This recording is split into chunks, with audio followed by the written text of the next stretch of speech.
നമസ്കാരം. 2031 കേരളത്തിൽ ഭരണത്തിലെത്താൻ വേണ്ടിയുള്ള പദ്ധതി പ്ലാൻ ചെയ്താണ് ഈ ഇലക്ഷനെ ഞങ്ങൾ നേരിടുന്നത്.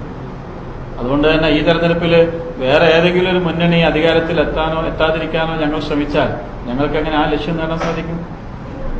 2031 കേരള നിയമസഭയിൽ SDP നിർണായക ഘടകമായിരിക്കും. SDP MLA മാരുണ്ടായിരിക്കും. 2047 ഇന്ത്യ ഭരിക്കുന്ന ഒരു പാർട്ടിയായിരിക്കും SDP. എന്താ സംശയം നിങ്ങൾക്ക്? ഞങ്ങൾ ലക്ഷ്യമില്ലാത്ത അജണ്ടയില്ലാത്തൊരു പാർട്ടിയല്ല. അതേ ഞാൻ പറയുന്നത്. ഞങ്ങളെ ലക്ഷ്യവും അജണ്ടയും അതിനനുസരിച്ചുള്ള വർക്ക് പ്ലാനും ഉള്ള ഒരു രാഷ്ട്രീയ പാർട്ടിയാണ്.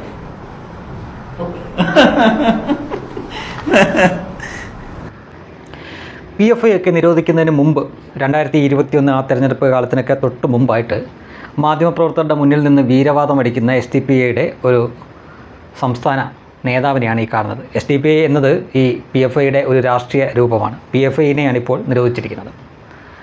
അവരന്ന് പറഞ്ഞു വെച്ചത് എന്താണെന്ന് ചോദിച്ചു കഴിഞ്ഞാൽ 2031 കേരള നിയമസഭയിൽ ആദ്യം അവർ ഭരണം പിടിക്കും എന്നാണ് പറയുന്നത്. പിന്നീട് ആ പറഞ്ഞു വരുന്ന കൂട്ടത്തിൽ മറ്റൊരു കാര്യമാണ് പറയുന്നത്, നിർണായകമായിട്ട് അവരുടെ സ്വാധീനമുണ്ടായിരിക്കും, SDP MLA മാരുണ്ടായിരിക്കുമെന്ന്. എന്നാൽ ഇന്നിപ്പോൾ 2026 നിൽക്കുമ്പോൾ BJPയുടെ വളർച്ച കണ്ടിട്ട് ഇടതുപക്ഷം ഭയക്കുന്നു, വലതുപക്ഷം ഭയക്കുന്നു, കോൺഗ്രസിനും CPM-നും ഒക്കെ നിലനിൽപ്പിൻ്റെ കാര്യമാണ്, അവരാണ് ഭയക്കുന്നത് എന്ന തരത്തിലാണ് നമ്മുടെ മാധ്യമങ്ങളിൽ ചർച്ച നടക്കുന്നത്. എന്നാൽ യഥാർത്ഥത്തിൽ ചങ്കിടിക്കുന്നത് തങ്ങളുടെ രാഷ്ട്രീയ പാർട്ടിയുടെ ആ ഉണ്ടാക്കിയതിൻ്റെ ലക്ഷ്യം തന്നെ തകർന്നു പോകും എന്ന ഭയത്തിൽ കഴിയുന്നത് PFIയും അവരുടെ രാഷ്ട്രീയ രൂപമായിട്ടുള്ള SDP ആണെന്ന്.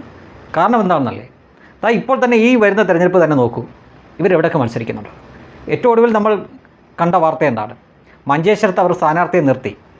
ലീഗും UDFും അതായത് കോൺഗ്രസുമൊക്കെ കാല് പിടിക്കുകയോ അല്ലെങ്കിൽ കാശ് കൊടുക്കാമെന്ന് പറയുകയോ ചെയ്ത് കാണും. അവർ അവിടെ നിന്ന് സ്ഥാനാർത്ഥിയെ മാറ്റി. എന്താ കാരണമായിട്ട് പറഞ്ഞത്? അവർ പിടിക്കുന്ന വോട്ടിൽ ഒരുപക്ഷെ BJPയുടെ സ്ഥാനാർത്ഥി K. സുരേന്ദ്രൻ ജയിച്ചു പോകും. ആ പേടിയാണ്.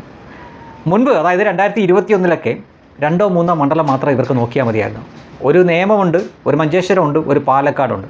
അപ്പോൾ ഇവിടങ്ങളിൽ മാത്രം മത്സരിക്കാതെ വോട്ട് മറിച്ചു കൊടുത്ത് BJPയെ തോൽപ്പിച്ചാൽ മതിയായിരുന്നു. പക്ഷേ ഇപ്പോഴത്തെ അവസ്ഥ എന്താണ്? ഏതാണ്ട് 30ഓളം മണ്ഡലങ്ങളിൽ, ആ 30 മണ്ഡലത്തിൽ ഏത് മണ്ഡലങ്ങൾ വേണമെങ്കിലും BJP ജയിക്കാമെന്ന ഒരു സ്ഥിതിയിലെത്തി നിൽക്കുകയാണ്. എവിടൊക്കെ ഇവർ മത്സരിപ്പിക്കാതിരിക്കും? അവസ്ഥയൊന്ന് ആലോചിച്ച് നോക്കൂ.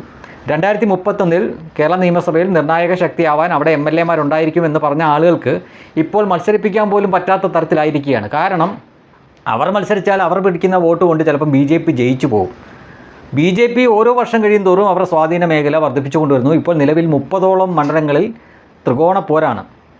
നേരത്തെ UDFും LDFും തമ്മിലുള്ള നേരിട്ടുള്ള പോരാട്ടമല്ല, അവിടേക്ക് ഇപ്പോൾ BJP കൂടി വന്നിരിക്കുന്നു. ഈ 30ഓളം മണ്ഡലങ്ങളിൽ ഏതിൽ വേണമെങ്കിലും BJP ജയിച്ചു വരാമെന്ന അവസ്ഥയിലെത്തി നിൽക്കുന്നു. അപ്പോൾ ഇവിടങ്ങളിലൊന്നും ഇവർക്ക് സ്ഥാനാർത്ഥിയെ നിർത്താൻ പറ്റാതായി. ഈ 30 സ്ഥലത്തും ഇവർ സ്ഥാനാർത്ഥിയെ നിർത്തിയിട്ടില്ല.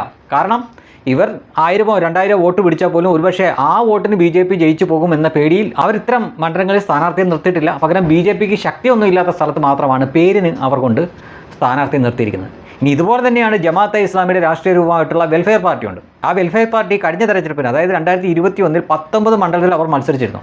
ഇത്തവണ അവർ ഒരൊറ്റ മണ്ഡലത്തിൽ പോലും മത്സരിക്കുന്നില്ല. ഒരു മണ്ഡലത്തിൽ പോലും അവർ മത്സരിക്കുന്നില്ല. കാരണം പേടിയാണ്. അവർ പിടിക്കുന്ന വോട്ട് കൂടി ആ വോട്ട് കാരണം BJPയുടെ സ്ഥാനാർത്ഥി എങ്ങാനും ജയിച്ചു പോയാലോ എന്ന പേടിയാണ്. അപ്പോൾ ഇനി നിങ്ങൾ ഒന്ന് ആലോചിച്ചിട്ട് പറ, BJPയുടെ വളർച്ചയിലൂടെ ഏറ്റവും കൂടുതൽ ഭയക്കുന്ന ആരാണ്? ഉറക്കം നഷ്ടപ്പെട്ടിരിക്കുന്നത് യഥാർത്ഥത്തിൽ ഈ മതവാദികളായിട്ടുള്ള മതരാഷ്ട്രവാദികളായിട്ടുള്ള ജമാഅത്തെ ഇസ്ലാമിക്ക് അതേപോലെ തന്നെ പോപ്പുലർ ഫ്രണ്ടിലൊക്കെയാണ്. ജമാഅത്തെ ഇസ്ലാമിയുടെയാണ് വെൽഫെയർ പാർട്ടി എന്ന രാഷ്ട്രീയ രൂപം, അതേപോലെ തന്നെ PFIയുടെയാണ് SDP എന്ന രാഷ്ട്രീയ രൂപം.